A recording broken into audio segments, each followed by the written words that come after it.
Welcome to another edition of the Mail Time podcast. I'm joined today with a very special guest, Colonel in Reserve's Hezi Nehama. He made international headlines with his opinions on the war, but well before this war, he commanded two different brigades. He is highly respected in the Israeli military, comes from a Lee, and is a valuable source of insight into what's going on in the IDF and Israeli security. So, Colonel, thanks so much for taking the time today. Thank you for having me. It's a great pleasure to be here. So, I first came across your name after the war started, after the October 7th attack, and it seems like you were somewhat critical, or I don't want to say against, but you had alternative perspective on what should happen in Gaza. Can you please elaborate for the audience on exactly what transpired? Yes, so in the beginning of the war, everything went just fine. I felt very good about the way the IDF is fighting. But after, I think, month and a half, 6, 7 weeks, I and others, we understood that if we keep going in this method of fighting, that based on deterrence and not about decisiveness, we won't defeat Hamas. We won't eliminate Hamas. I will explain. First of all, in the beginning of the war, we decided we want to evacuate all the population in the northern part of Gaza, northern to the Netzarim corridor. But unfortunately, more than 300,000 people stayed there, and we didn't evacuate them. And then when we tried to fight, in Jabalia, in Bet Lahia, Bet Hanun, everywhere, so they had like shelters. We call it the shelters. So you come to school or something like this, and you have more than 10,000 people, and you know that the terrorists are within them, but you can't fight them. You cannot use fire, you cannot use air force, and they had like islands in the area that they were, it was safe, it was a heaven for terrorists. And soldiers actually got shot and were killed out of UN schools. Yes, of course. And then we came to the chief of staff and we spoke with him. We told him, in this kind of raids that you're trying to do, we won't win. We have to change the way of fighting. And he listened to us, but after we saw that nothing's changed. And I met with the General Giora Island, his major general, and we built an alternative plan. We call it the General's Plan. Mainly based about the idea of to evacuate all the population, to put a siege. We don't use these terms today, but siege, this is the most efficient way of fighting because you don't have to waste your forces. It's very, it's safety for the population of the enemy. First of all, you evacuate them, you transfer them to place when they can get humanitarian aid, and then you say, okay, now in this northern part of the strip, it's only terrorists, and terrorists, as you know, according to the UN convention, you're not allowed to give humanitarian aid. And you put a siege, and without water, they don't have any other choices. So they have to surround it, or they can fight, but they don't have enough power, and you can eliminate them, you can defeat Hamas in this part. And then, step by step, you can take from the Hamas the most important things that he had two important things. He had first of all, the population and the land. And once you take the population and the land, it changed the situation, because what we do now, the chief of staff, he decided about the idea of raids. The idea of raid is to go to one place, to work in this area for 2 weeks, 3 weeks, but then you're going back to Israel, to the border, and then they can rehabilitate and they can rebuild the tunnels and to achieve another ammunition and shelters and etc. And it's very problematic to work in this way. And, what was his defense of that? What was Herzi Halevi? What was his defense or his argument for why that is the best way to go about fighting a war? I think in Israel, in the past 50 years, we have a very big problem because the word occupation became political word. And I was commander of officer course training and battalion course commander training and company course commander training. And I taught all my students that first of all, in order to defeat the enemy, you have to occupy, you have to conquer the area, then you have to clear it, and then you can decide if you want to bring the population back, if you want to stay. It's a political question. But I think, and I heard it from Chief of Staff, from Hezi Nehama a few times, that he doesn't want to conquer. He doesn't want to occupy the territory, the area. And if you don't conquer the area, you won't defeat Hamas and you won't win the war. And of course, Hezi Nehama is not advocating for a political position, right? Because once you defeat the enemy, then the political class makes a decision on what to do with that area. But as you understand his argument, there was no way to completely defeat Hamas from the area because that would be occupying, and therefore, just by definition, the whole total victory and everything was just not even close to what Hezi Nehama was capable of doing. Yes, he didn't believe in the idea. He didn't believe in the possibility to win total victory, to achieve it. He didn't believe in the idea to defeat terror. And I know that in the past, the IDF did it few times. He did it during the first Lebanon war. He did it in the defensive shield operation few times. And we can do it. I don't know why, but today, in the progressive world, they don't believe in the idea that you can eliminate terror. They don't believe even in our strength and our ability to do it. They don't believe in the idea that we can suffer and we can stand and the reserve can work day and night for 2 years if we need to do it. But in the end, we can win. And unfortunately, that's the opposite, because he is coming and saying, you know, the reserve, they are very tired and we have to send them home. But if you give them a very clear mission, a very clear goal, and a destination, when you say, we can eliminate Hamas, I just want you to stay with me and we will do it, so I'm sure they can do it. But unfortunately, he doesn't give this vision, and he speaks about the idea that you have to come again and again. And we saw in the past few weeks and months, the IDF is fighting again and again in Jabalia and Khan Yunis. He came to these places in the third time, the fourth time, and again we pay a very heavy price. It's life of people, and it looks like the Hamas is still on his legs. He can walk, he can fight, and unfortunately, last week we signed this agreement, this deal, that it risks Israel very much, but I can understand why. Because we didn't defeat Hamas, so they can put a very, very high price, and we have to pay it. I want to zoom in on one issue before we look back at, I actually want to understand. So how does it go from you have a dissenting point of view to you are suspended from your service? So I was in reserve for more than 270 days. And when I understood what's going on, and I understood that he doesn't want to listen, and we came, maybe 30 or 40 officers, very high-rank officers. We tried to speak with him, and it was like he didn't want to listen. So I understood that I have to go to the journalist and to interview and to do some actions in the open space and to speak to the audience in Israel and abroad. And I think it's very important to have a discussion about it, about the way that he leads. And unfortunately, it won't bring us to the goal of this war and the alternative way. And the alternative way, it was the way that the IDF, for 50, since the establishment of the State of Israel, through the Six-Day War and Yom Kippur War and the First Lebanon War, this was a way of decisiveness when we defeat our enemies and we brought the very good outcomes. But and when I understood that this is the only option, I came to my commanders. I told them I have to leave. I want to go and to open a discussion in the society, in the public in Israel.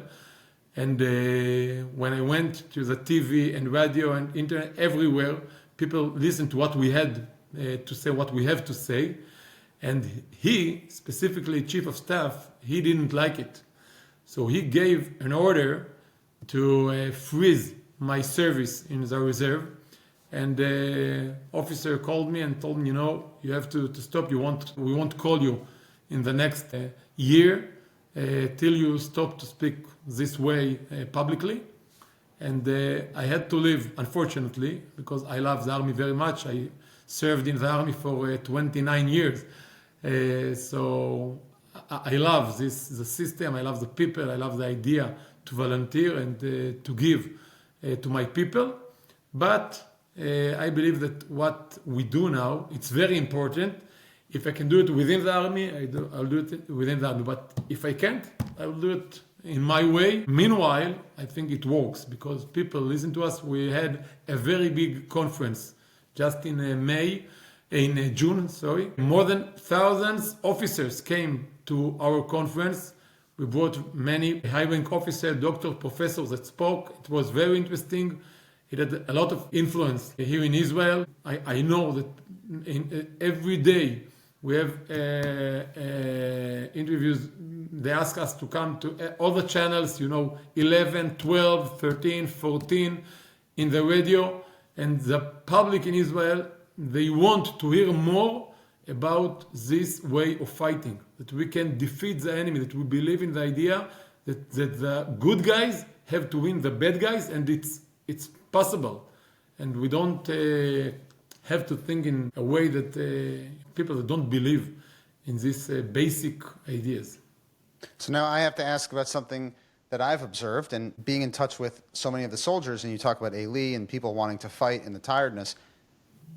In the course of our work, trying to help soldiers get equipment so that they can go out and actually win and be successful and have the best chance of surviving, and whether that's medical equipment or proper ceramic plates and everything like that. How did the Army end up in a situation where there was just so much equipment missing? And why wouldn't, who do you think is responsible within the Army for actually procuring this equipment? Why is it that there were so many donations? I mean, from Sayarat Matkal to Golani to Givati to, all of the units, everything. There was some degree of needing donations. And it's one thing if you admit it and they say there's a problem, but this insistence, whether that was Tamir Yadai trying to block donations and Herzl Levy basically, as far as it appeared publicly, ignoring that it was actually happening. And how did this happen? How did we get to this state where it was to get a helmet that's from this century, tens of thousands of soldiers needed to get donations? How did that happen? So first of all, I want to thank all the people that donate and contribute and give from the money and the love and to the Jewish people. It's the IDF. It's amazing. And I think, first of all, we have to admit that this is our people and people want to give, and it's very impressive. It's a tremendous opportunity. It's an unbelievable zchut to be able to help. So we might ask why this is necessary, but at the end of the day, we want to help, and it's a tremendous opportunity. It's a gift from Hashem to be able to help. But yes, people cannot understand how this happens. So I want to add one thing. I was talking to a father, and he lost his son in this war. His son was wearing a helmet that was at least 40 years old, and plates that did not work. So yes, but on the other hand, we have the best armor in the world, the Merkava, the Eitan. So it's not the big stuff. And the Air Force, you have amazing things there, of course. So how is it though that you have this amazing technology on a big level, right? The Merkava 4. I'm not talking about the Nagmash, the M113. Not the Eitan, the Merkava. The Eitan, the Merkava, unbelievable. So how do you have this on one hand, and on the other hand, you have stuff that should be in the garbage can? Okay, I'll tell you. How did that happen? First of all, it's our, of course, it's a fall. It's something that shouldn't happen, and we have to fix it. I want to say that in the IDF, the commanders, most of the commanders, they didn't believe that the IDF will maneuver in Lebanon or in Gaza in this scale. So in the past 20 years, I think 20, 25 years, it was a process that the IDF took a lot of the equipment and a lot of the training and the money from the forces, the ground forces, armor, infantry, and make a very big shift to make the shift to the Air Force and intelligence and cyber, etc. Because they didn't believe in the idea of maneuvering, they didn't believe in that, they didn't want to risk the soldiers. Okay, so think about it, it's much worse that we didn't have a plan how to conquer Gaza, how to maneuver to Gaza. It's more crazy than the helmet. That Because- didn't wait. That didn't even exist because there was rumors that maybe there was, but Hamas. So you're telling me there was actually no plan on how to successfully. No, not in the past 7, 8 years. We didn't have because people didn't believe in the idea that we can do it. That a political echelon will ask the IDF to do it, and it's like the egg and the chicken. We don't know what comes first. But the IDF didn't have any plan how to maneuver in Gaza, and in the beginning of the war, we arranged something and we did it. I think this is the most important thing to understand, that we didn't believe in the idea of maneuvering because we didn't want to risk the soldiers, and unfortunately we risked the population and our citizens before we risked the soldiers. It's something like very strange to understand, but that's what happened in the north and in the south also. No, we normalized that you had to run to a bomb shelter, or that bomb shelters in Sderot, the children's playground is going to be made of bomb-proof material. That was normalized. That's crazy. This is crazy. Yeah. But when people ask me, how imagine the winning, how win will look like, I say, if we don't have shelters in Sderot or in Be'eri and Kfar Aza, this is a sign that we won. Otherwise, if we go again and again to shelters and trying to, this is not winning. This is something else. How do we? Where is Israel going from here? Because obviously the deal has been signed. And obviously everyone is happy when you see hostages home with their parents. God willing, there'll be more hostages that are home with their family. Unfortunately, there's going to be some very tough videos when the IDF has to receive body bags and caskets. That's going to be heartbreaking. But where does Israel go from here? It's not as if there's been total victory. Both of the war aims have not been achieved. The complete destruction of Hamas and the return of the hostages. So where does Israel go from here in Gaza?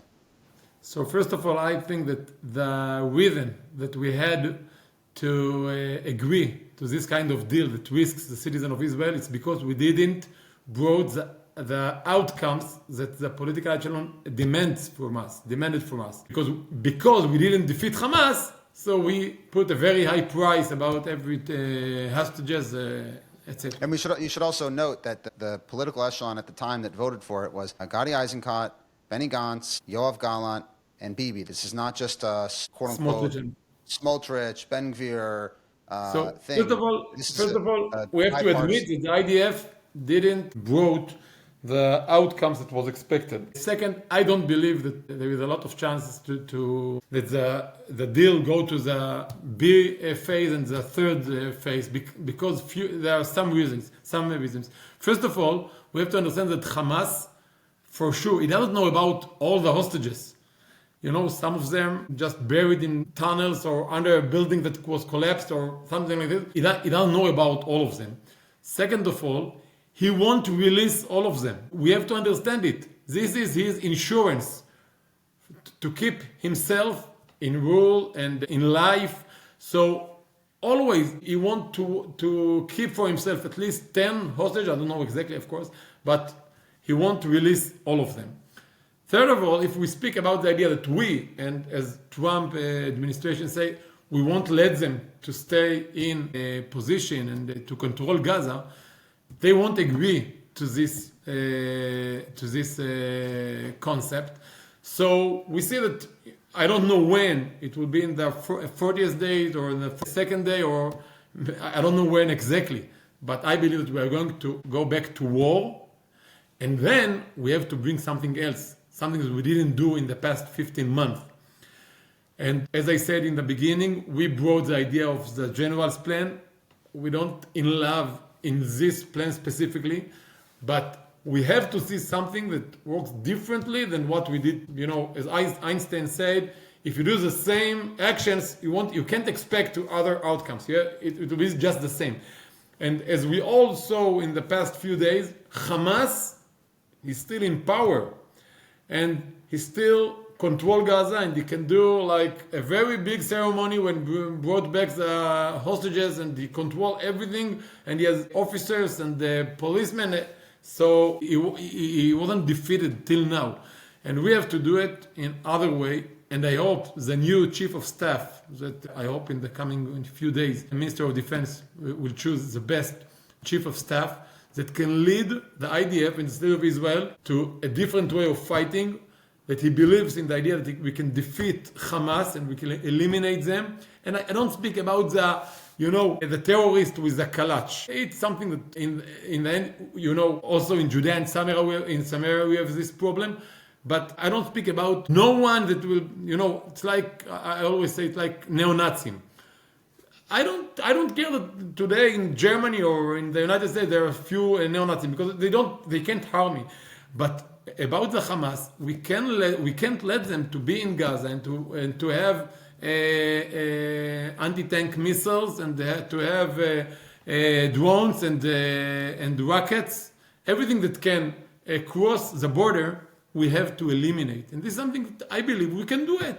It's not a very big strip. It's 360 square kilometers. We can do it. And I hope we will see it in the near future.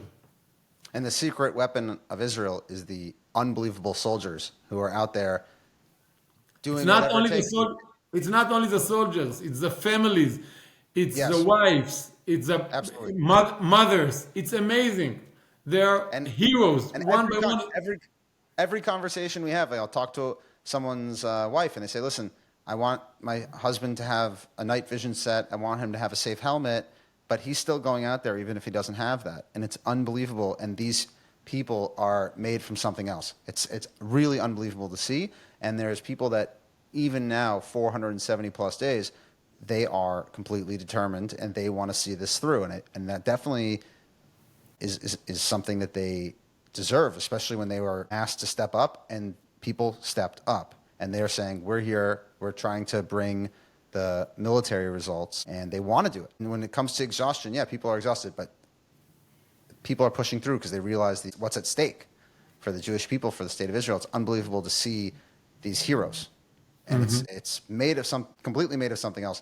Who is the best candidate of the three to be the next chief of staff, in your opinion? I think that the fact that Eyal Zamir, he has a full, Pinkas Shirut. He did all the positions in the IDF. He was the Southern Command Commander. He was Deputy of Chief of Staff. He did everything. And he left the army. And he became the CEO of the Ministry of Defense. It's a huge Yitaron. Advantage. Advantage, yes.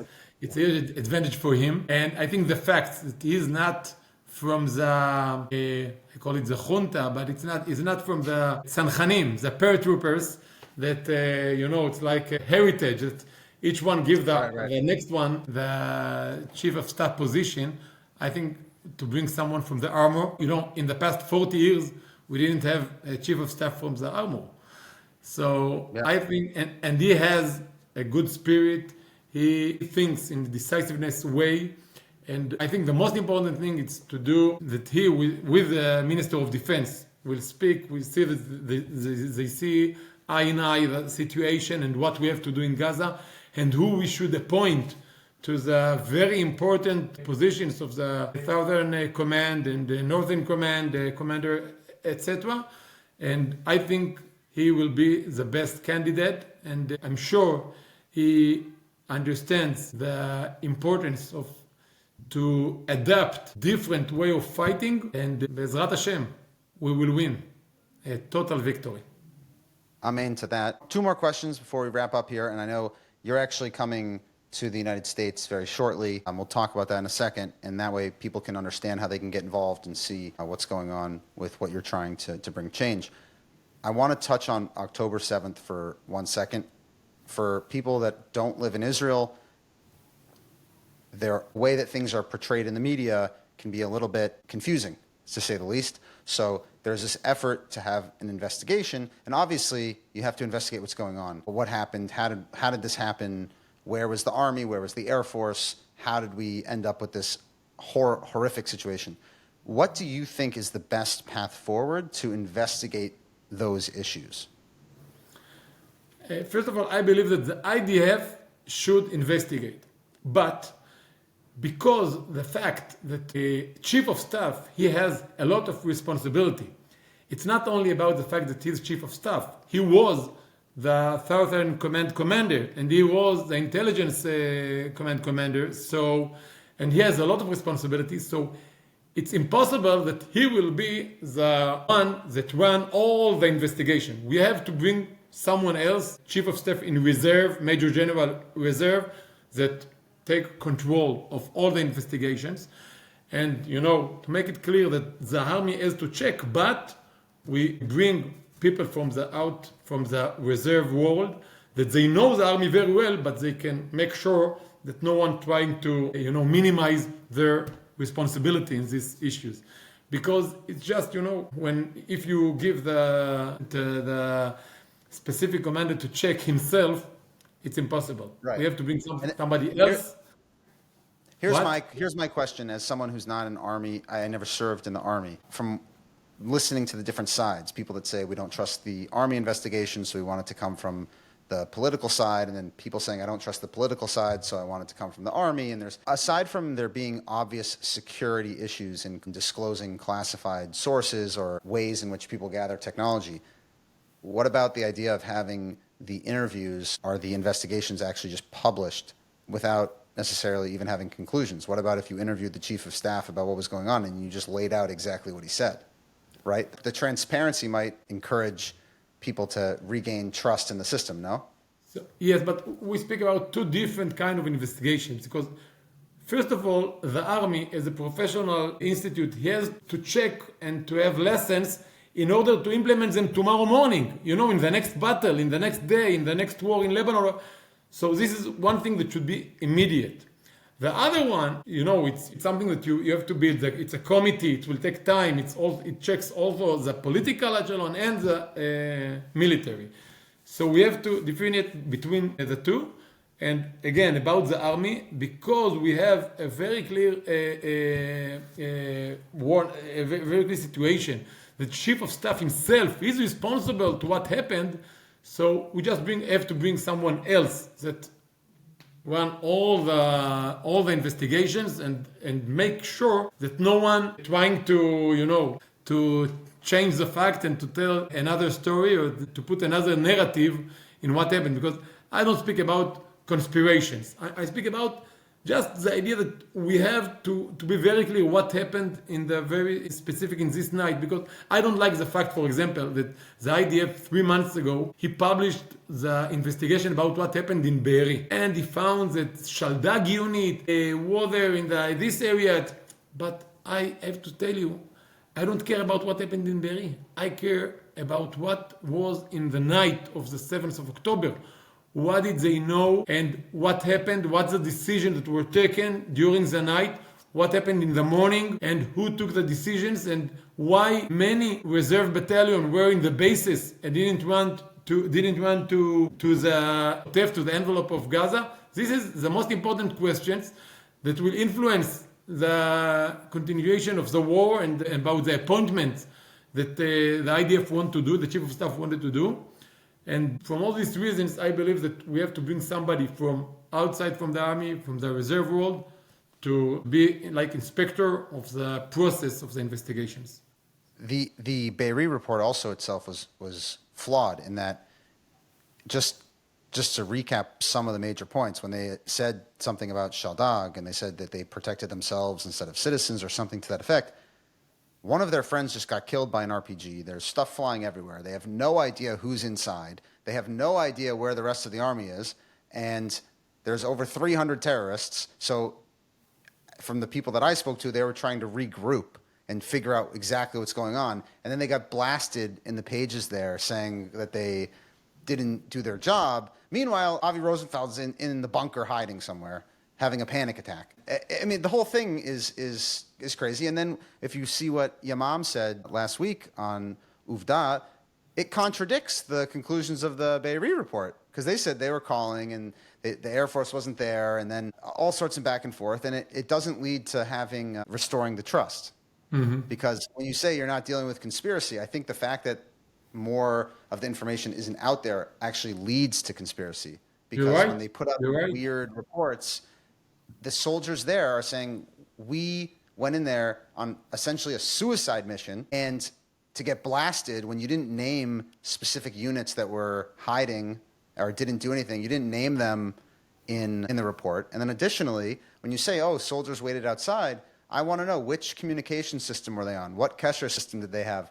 And then when you actually dig deeper into it, half the guys didn't even have a Kesher system. So it's like, it's not as simple as just running in and being like Rambo. So, you know, these reports are and I think that's why the IDF hasn't put out more of them right now. But it's, I feel like most of the conspiracies are coming because people don't have the information, and therefore they are. Transparency, it's very important. We need transparency. Yeah. Okay, so what are you doing right now, and why are you traveling to America? Actually, we want to change the way the IDF is fighting. Our first goal was to make Herzi Halevi to retire, and we were very glad last week when he decided to retire. The next step is to make sure that the Minister of Defense appoint someone that should be Chief of Staff, and it's the best option. And then we want to make sure that the IDF is going back to the basics, to the idea of decisiveness, way of fighting. And, you know, I don't know, it's very deep issues, but the IDF in the past 20 years prefer to speak about deterrence and about just to make it a longer period of time between one war to the other.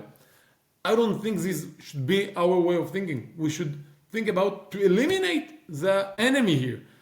For example, if you speak about protective age operation, so we knew that the Hamas dig more than 32 tunnels to Israel.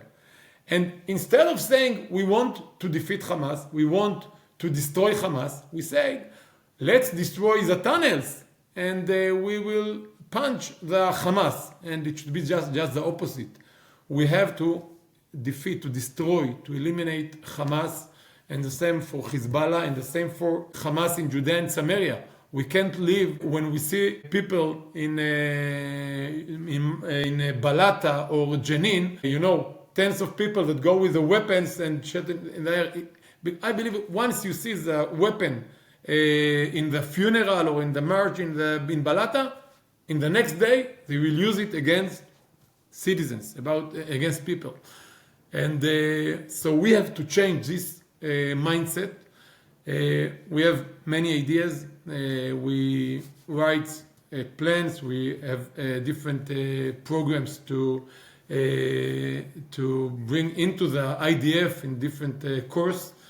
And I think this is a very good opportunity now. So we are coming to the state next week in order to raise money to do it, to gain influence and to succeed in the very important idea of changing the way the IDF is fighting.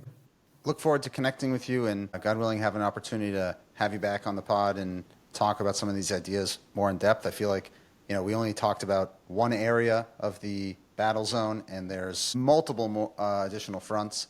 If you let me, I'll tell you a short story to understand another idea of the progress that trying is trying to change the IDF in the past. It tried to do it, and it's still in the IDF.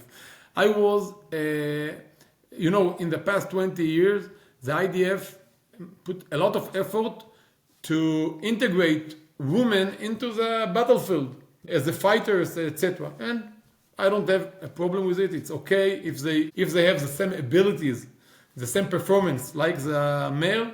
Okay, I'm good with it. I was an officer course training commander, and they told me, okay, you have 250 male and 5 female. Okay, no problem, I like it. And then we had a test. When you have to pass the wall, the wall that you have to jump above the wall. I came to the wall and I saw that they put like a chair under the wall. I asked why you put the chair. They told me the female, they have the chair and they can cross they can use the chair in order to cross the wall. And I asked them why. If you have, you put the bar and you say this is what we need in order to fight in Gaza, in Lebanon. You have the wall. Everybody should cross it in the same way. And then I understood that this idea of integration to make sure that the female come into the army, it's important value, but you can't put it as more important than the how should I call it? You can't lower the standard. But yes, exactly. You can't lower the standard because they are like in a female and a male from the same unit, and you say different thing about them. One should cross the wall and the other can use the chair. No, it's impossible. We want the same standards for everyone because the standard is not like it's in the war. It's the real world, in the fighting, and you have to make sure that it doesn't take you back. So this is some people have said to us when we were pushing about the equipment, they said these problems run deep. And I think your story actually highlights that because people would often say the soldier just wants to have better equipment because of Instagram or TikTok, or they think that they're in Seyeret Matkal. And my response was, what piece of gear are they asking for that you should have in Seyeret Matkal that you shouldn't have in Golani or Givati? A proper helmet that works, a vest, ceramic plates, a scope on your gun? Of course not. But this idea of standards and how that works is also a problem because I think many thinkers they're making excuses for different aspects, and it's not depending on their perspective. And I think it's very dangerous, as you showed there. If you're going to enter the combat field, you have to be able to pass one's test. And I think the same thing goes for equipment. That's what I was dealing with. But by the way, I think that Golani and Nachal and Givati, if you check in percentage, they have more soldiers that were killed or injured than Seyeret Matkal or Shaldag or other units. Okay. So now I don't want to. I know I promised you. Do you have like 10 more minutes? If you have 10 more minutes, I could go into. But basically, they were also being kept there for longer stretches of time. So you have the Gedudim that are in there fighting, and then you have the elite units going in for missions a week or two at a time max. Correct me if I'm wrong, but you shorter, not bad for a civilian, right? But they have the stuff in it, and then the guys there, I'd be getting a call from Gaza, and they say, "Oh, Daniel, our plates are from 2006, and half of them have cracks in them. So can you help us fix them?" And it just goes to show, though, because they say, "Oh, you're not doing the intense missions, like knocking down the door to free a hostage." Everyone who enters enemy combat area should have proper equipment. Otherwise, if you're just doing it for dress up, then don't wear anything. Why do you have to wear any equipment? But if it's actually a serious thing, and actually it has to do with the attitude near where you live in Eli. I had this conversation with a fairly high-ranked person in the army, and they said everyone who goes into a dangerous area, enemy territory, will get safe equipment. And I said, okay, so if you're in a pillbox next to Eli or next to Eviatar or some, do you deserve to have a scope on your gun? Do you deserve to have a helmet that works? Oh, but that's not the war. Just answer me. If you're wearing a green uniform outside of Eli, do you deserve to have equipment? Obviously, the answer is yes, but for some reason, the standards have just become discombobulated. I don't know what it is. But that's where I need your expert advice on that, because I don't understand it. As if someone has a gun next to Eli, I think they're probably a target for Arab terrorists. No, Of course. so it's to me it's wild. And I even heard stories of them trying to, when the training during the war, when there's a shortage of fighters, and they were trying to lower the standard for how people would even pass the test. Forget whether they'd get a chair or not. There were actually efforts to try to lower the test, and people were pushing back saying, no, you should still have the test. The test is the reason to qualify to enter the battlefield. You can't lower the test just because you need more people. Yeah, it's wild. I'll ask one more thing here. We talk about Hezi and Finkelman and these other people that were involved there.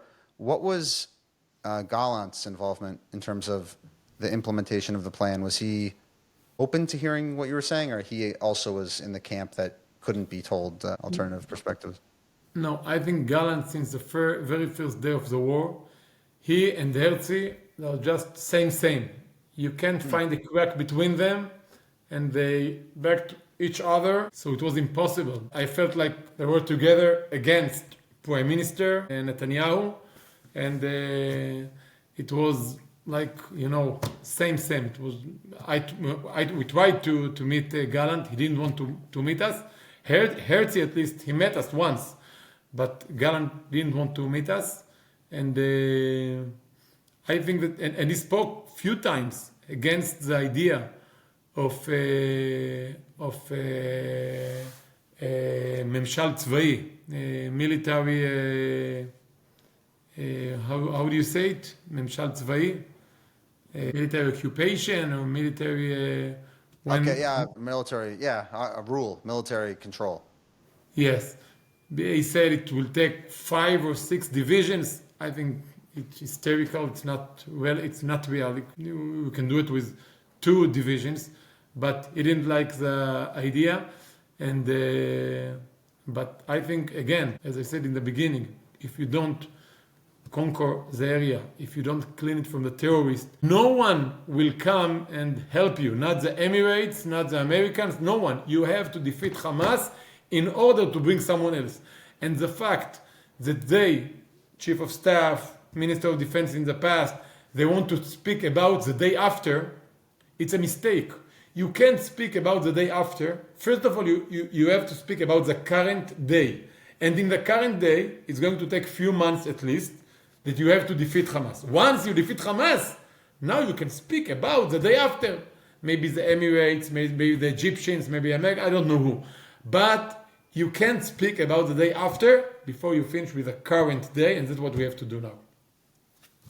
I look forward to connecting with you and being able to share more of these ideas later. For those of the listeners that want to check out your work, you're active on Twitter or anything like that? Are you posting anything?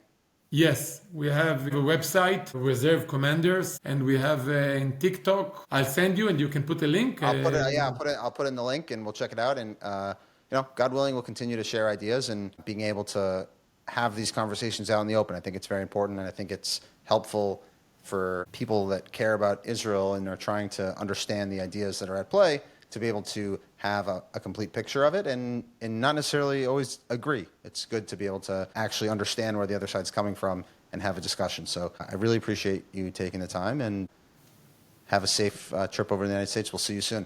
My pleasure. Thank you very much. Thank you. Bye-bye.